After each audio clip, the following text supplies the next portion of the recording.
We're back here on Southeast Sports Plus. A great weekend in college basketball. We'll run through the scores in the SEC. Kentucky got a nice win at home over Ole Miss, 72-63 the final. Texas absolutely blowing out Georgia. We talked about this one with Roger Wallace earlier. Georgia, the highest scoring offense in the SEC, held to 67 points in that loss.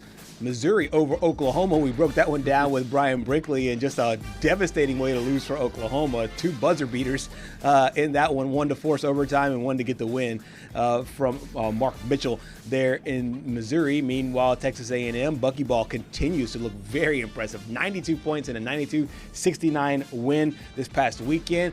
The Florida Gators, they fall to the Auburn Tigers. First matchup between Stephen Pearl and Todd Golden, who are both former staffers for former Auburn head coach Bruce Pearl.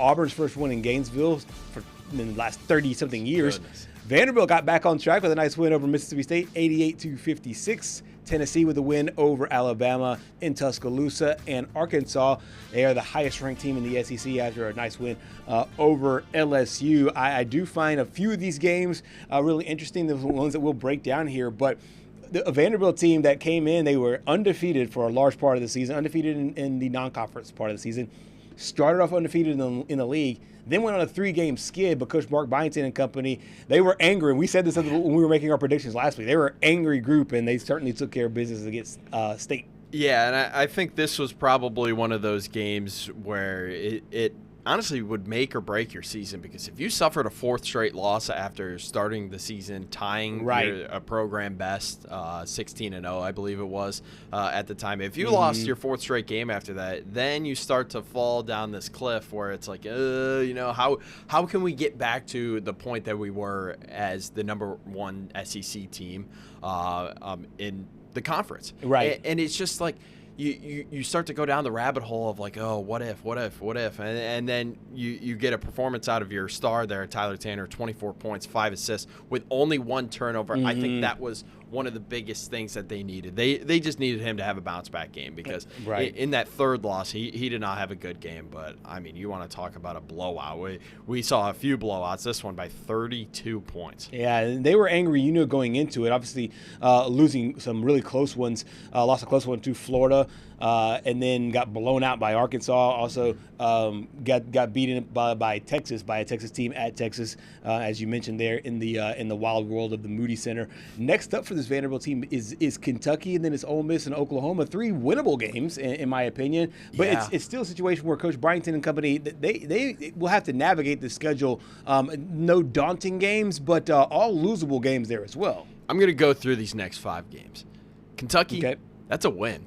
Honestly, so? You get Kentucky at home. Uh-huh. I mean, you've been playing pretty good. The one lone bad home game was, I believe, the Florida game. But, again, some crazy magic with Florida forgetting their jerseys, and then you just get some magic out of Boogie Flan and Xavier Lee. At Ole Miss, that's where it could get a little tough. We've seen Ole Miss play some teams pretty close. They suffered a loss to Kentucky over the weekend. I think they actually win that game, though. Oklahoma, they should win that game as well. And then I think Auburn, they lose at Auburn. I think Stephen Pearl and company, we'll talk about them and that Florida game here in just a few minutes. I think they're starting to find it. And I think buckyball is here. Yeah. As I mentioned before, I think these teams, when they play Bucky McMillan and Texas A&M for the first time, they think they know what buckyball is. Correct, yeah. Until they actually go up against it. So I think it's going to take 2, 3, maybe even 4 times around for these teams to start to sort of figure it out. But he's got something up his sleeve for when these teams start to figure it out. Absolutely. We spoke a moment ago about Tennessee and how they're kind of top heavy as far as their scoring goes. You have Nate Ament and Gillespie. A really good game there for Vanderbilt's Duke Miles as well. He came up with 17 points. Do you think he could be a good, reliable number 2 to Tanner? That way all the defense does not just focus on one guy? Yeah, I think so, because Corey Curtis has been very outspoken about how, it's Tyler Tanner, but who else is it? And he also believes that Duke Miles can be that number 2 scorer. Yeah. I also believe Tyler Nickel, their forward, can be that number 2 scorer as well. But another underrated aspect of Duke Miles' game, and you see it there on the lower third, 7 steals. Yeah. I mean, this is a Vanderbilt Vanderbilt team that wants to force you to turn the ball over. And our good friend there, Kane Womack, always calls them takeaways. Yeah. They are a team that can force those takeaways. And seven, whenever you get one guy that can have 7 steals in a game, I mean, how do you lose with that? I know, right? yeah. Like, you just don't. And you're going to go up against a Kentucky team who I believe I'm trying to picture in my head who Mark Byington's going to put Duke Miles up against. There. Right. And I just maybe, goodness, what's his name? Jalon Lowe.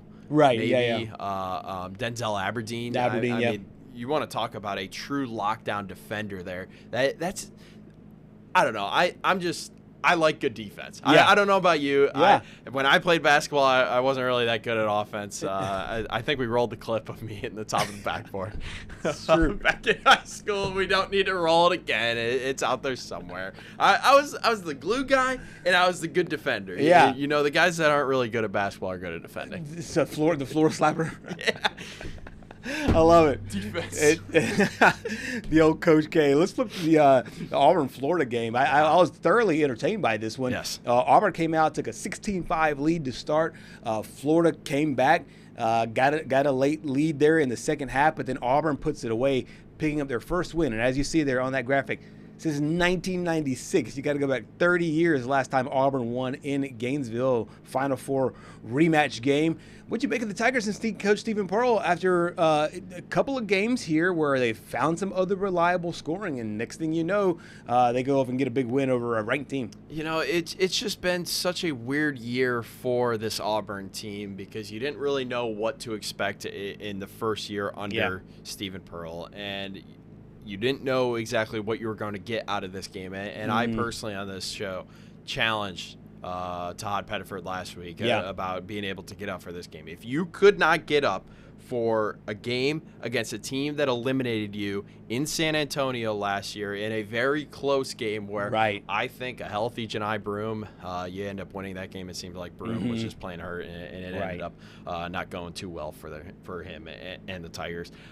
The way they were able to get off to the start that they got off to in this game was just absurd. Oh, yeah. And I mean, one guy, absolutely red hot. And it's just like, this is what this Auburn team is capable of. Yes. Now, can they use this moving forward? And one of those leaders that we talked about was Keyshawn Hall, scoring 22 of his 24 points in the first half. Yeah, Keyshawn Hall is one of the 2 Keyshawns that have been really good for this team. Keyshawn Murphy also playing well, but 22 of 24 points there in the first half. And that's the kind of style from an identity standpoint that Stephen Pearl wants. He wants quick offense, that you get out there, you play with confidence. The way to play with confidence is to have that early lead. Now, of course, you're going to have to come back, and there's going to be adversity. But I think being able to take an early lead with these teams, especially a team like Florida, lets you play a little bit more with confidence as they move forward. I was really impressed by them going there into that matchup. The head coaching matchup was an interesting one. 2 guys, 2 friends, Stephen Pearl and Todd Golden. And Todd Golden obviously got the national championship last year.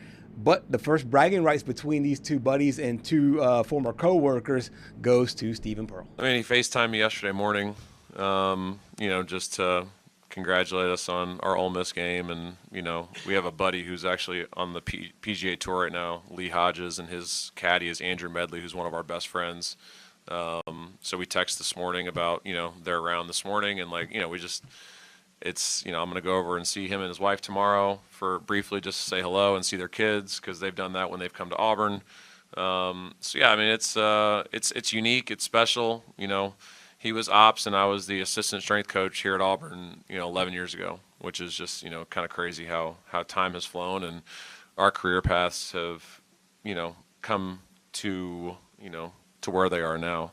I just have so much respect for TG and everything that he's doing down there. They're one of the top, they're a top 5 team in my opinion. They've lost 5 games by a collective 17 points all away from home. So they're one of the elite in college basketball. He's one of the best coaches in college basketball. I think that we were talking earlier about what this could do for the Auburn Tigers. Meanwhile, for Florida, this is a team that was riding a nice winning streak going into it. I see as more of a blip on the radar, more so than anything big. How about you? I know that their stars really didn't step up in the way that they're typically used to. Boogie Fland and Xavier Lee, I got a message. For the odd chance that you're actually listening to this show, Maybe you're watching it. I doubt you're actually watching it right now. So maybe you're watching it on YouTube later. Finds its way to it finds your way through the system you go down the rabbit hole. It's 1 a.m. when you should be asleep, and Todd Golden's gonna yell at you for being on your phone. You gotta change your jersey numbers. Gotta go back. You just gotta go back to that game against Vanderbilt, because that was one of the best games that both of you had played. That's true. So I'm a big guy for superstition. I mean, just go back to 99 and 33. Everyone wants to talk about being different. Why don't you be different and wear the number 99?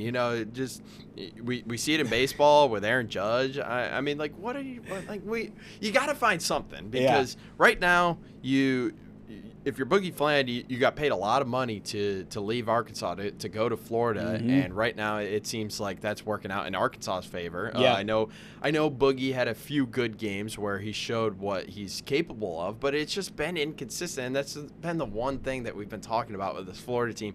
If they can find some consistency with their guards, I know one of their guards, Urban, comes off the bench, and he honestly, in my opinion, from what I've seen, he's probably better this season than them. No question about it. And I think that this is a team that, in my opinion, if I'm a Florida fan, I don't worry as much. But you're right. I think that if you're Boogie Fland and you're Xavier Lee, I'm going back to the old numbers, even though they don't have names on the back of it, because of the. I mean, you can easily put the names on it. Oh yeah. Back to 99 and 33. Coach Todd Golden spoke after the game, as they are now trying to claw their way out of the loss column. Yeah, I think it was a little human nature in the sense of, I thought we had great prep after the LSU game. We're pretty consistent in the way we go about, the things we do in our program. Thought we had a good practice yesterday. I thought we were locked in this morning. So, maybe that showed up when we started the game. Just, hey, we're out here. We got a great crowd. Things are just going to go our way. And they certainly didn't in the first half. And, again, it was similar to Missouri last year here at home. There's a lot of really good teams in this league. Auburn's one of them. They got really good talent, and we pride ourselves on being the mentally and physically tougher team. I don't think we were either of those tonight. And again, we did not respond quickly enough to their early punches, and we just couldn't get back on track in the first half. So coming up next for this Florida team, it is on the road at South Carolina, a game that I think that they should win relatively handily. And then it's a home game against Alabama, which I think is going to be another interesting game, kind of a gut check week here for this team. Yeah, I think the South Carolina is one of those games that you should win, but I'm going to be paying close attention to this Alabama-Florida game, because I think, as I mentioned a little bit earlier, this is right around the time when you want to start stacking up these wins and differentiating yourself from some of these other teams in the conference. That game is going to tell me a lot about who's going to go far in March and who is going to make the tournament but be one of those early exit teams. Right. It's an interesting one because it's the Sunday game, because, of course, they're going to put some more basketball games on Sunday with no NFL football being played on Sunday. So they have that Florida game coming up on Sunday, South Carolina game on Wednesday. So an extra day of rest there for both teams, for both Alabama and for Florida this week in those midweek games leading into the weekend coming up ahead.